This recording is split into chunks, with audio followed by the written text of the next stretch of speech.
अभी हम लोग पूर्वोत्तर क्षेत्र का विचरण करके आए। पूर्वोत्तर के कई प्रदेश हैं, उन प्रदेशों में इस बार 3 प्रदेशों में भ्रमण हुआ। असम प्रदेश,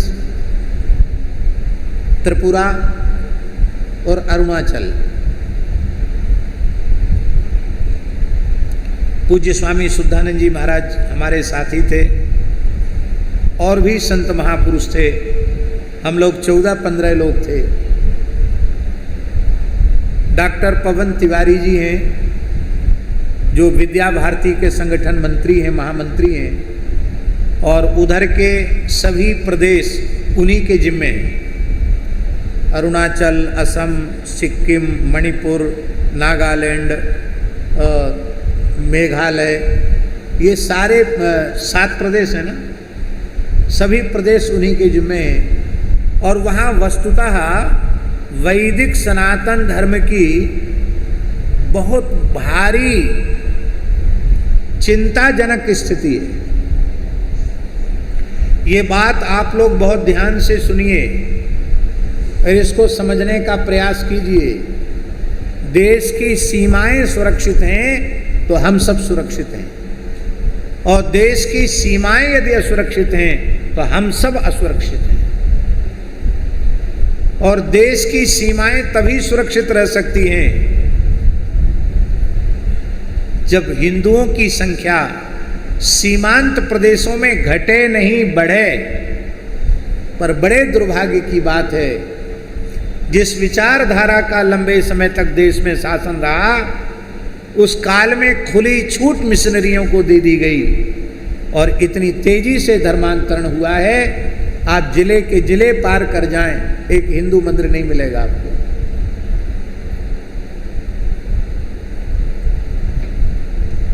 और ये 70 साल में ये काम बहुत ज्यादा हुआ। काम तो 200 साल से चल रहा है। और धन्य है राष्ट्रीय स्वयंसेवक संघ के उन समर्पित राष्ट्रभक्त स्वयंसेवकों को, जो इतनी प्रतिकूल परिस्थितियों में वहां धर्म जागरण के कार्य में हिंदुओं की चेतना को बचाने के काम में लगे हुए हैं, इतनी विकट परिस्थितियों में। और उन सबका कहना है कि साधु संतों ने, धर्माचार्यों ने, धर्मोपदेशकों ने इन क्षेत्रों में आना बंद कर दिया। उसी का दुष्परिणाम ये हुआ। हम भी चाहते थे, लेकिन हम भी अति व्यस्त हैं। व्यस्त नहीं, अति व्यस्त। तो मन खूब था वहाँ जाने का, तो 7 दिन वहाँ के लिए दिया गया था। 3 प्रांत हुए, और अगले बार जब कभी कोई योग बनेगा, समय निकलेगा, तो शेष प्रांतों का भी भ्रमण किया जाएगा। इस बार एक वेद विद्यालय की स्थापना का संकल्प और एक गौशाला की स्थापना का संकल्प अरुणाचलम में जीरो नामक जगह में स्वयंभू सिद्धेश्वर महादेव के यहाँ करके आए हैं। वहाँ के निर्विरोध निर्वाचित राज्यसभा सांसद जी भी आए थे, विधायक भी आए थे। अपने ठाकुर जी की ओर से गौशाला के लिए और स्वामी शुद्धानंद जी ने वेद विद्यालय के लिए कुछ राशि दे करके उसकी घोषणा कर दी। हमारा भारतवर्ष के सभी पूज्य संतों से, धर्माचार्यों से, सभी परंपराओं के महापुरुषों से हमारा आग्रह है, और हिंदू आस्तिक जनता से भी आग्रह है कि आपके भाई लोग वहाँ रह रहे हैं, उनमें संस्कार जगें। इसके लिए आप लोगों को वहाँ जाना चाहिए। महाराज, ऐसी विचित्र स्थिति है, आप कोसों चले जाएं, आप यदि शाकाहारी हैं तो आपको भोजन उपलब्ध नहीं है। जहाँ कोई एकाध शाकाहारी है, वहाँ भी मांसाहार उसी के साथ बनता है। ये स्थिति क्यों आई? क्योंकि हिंदू खत्म हो गए।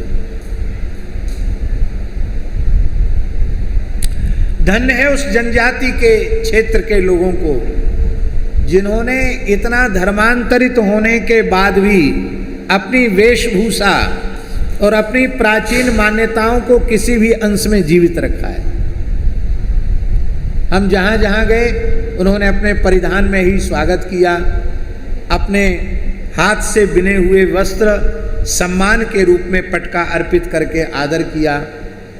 तो बहुत अच्छे संस्कार हैं, बड़े भोले बड़े अच्छे लोग वहाँ हैं। तो मेरी बारंबार प्रार्थना है कि उस क्षेत्र में भी लोग जाएं। और एक आज प्रेमी ने, हमारे सूर्यकांत जी जालान जो हमारे साथी गए थे, वहाँ सारी व्यवस्था देख रहे थे,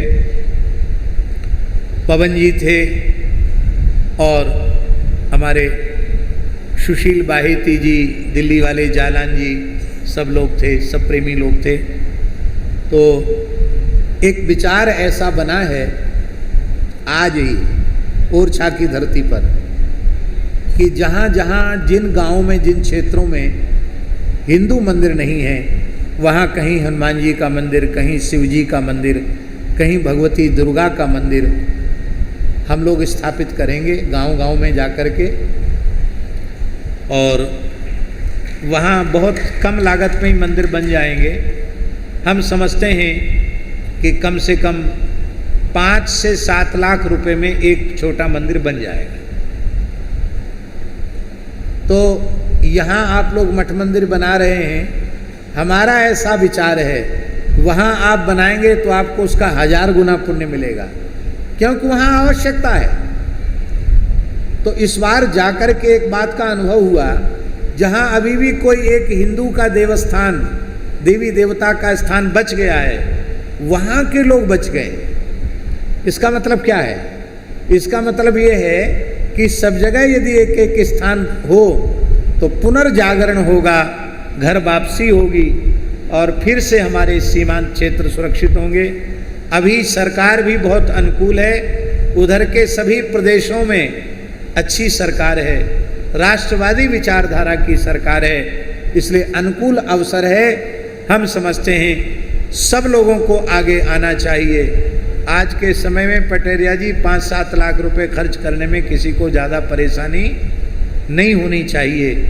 तो हम चाहते हैं कि ऐसे लोग आगे आवें, अपना नाम लिखावें, जिसमें हम लोग वहाँ छोटे छोटे मंदिर बना करके और वैदिक हिंदू सनातन धर्म के पुनर्स्थापन के इस पवित्र कार्य में हम लोग लगें। हमारे अनूप मिश्रा जी ने अपना हाथ खड़ा किया है, संत जी ओंकार दास जी ने भी कहा है, तो आपने भी कहा, हर्ष जी भी कह रहे हैं बहुत, पर उनके साथ भैया क्या नाम है, नर्मदा जी भी कह रहे हैं। तो अच्छी बात है, और भी लोगों को हम लोग तैयार करेंगे और ये काम अपने को करना है। तो पूर्वोत्तर क्षेत्र इतना सुंदर क्षेत्र है, इतनी प्रकृति का नव यौवन वहाँ देखने को मिलता है, अद्भुत है। हम आपको क्या, अरुणाचल में तो गए तो ऐसा लगा कि क्या कहना, हमको लगा कि क्या वस्तुतः हम कैलाश में आ गए, क्या शिव पार्वती के क्षेत्र में आ गए, क्या ऐसा अद्भुत लगा वहाँ। तो बहुत प्रसन्नता हुई उस यात्रा का। निश्चित ही भगवत कृपा से अच्छा परिणाम आया है और इसका और अच्छा परिणाम आएगा।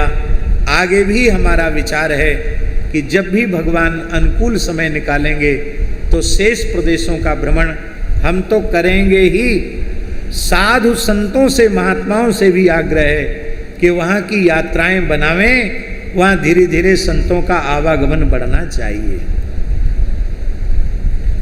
श्री वृंदावन बिहारी माई मेरे श्याम लगो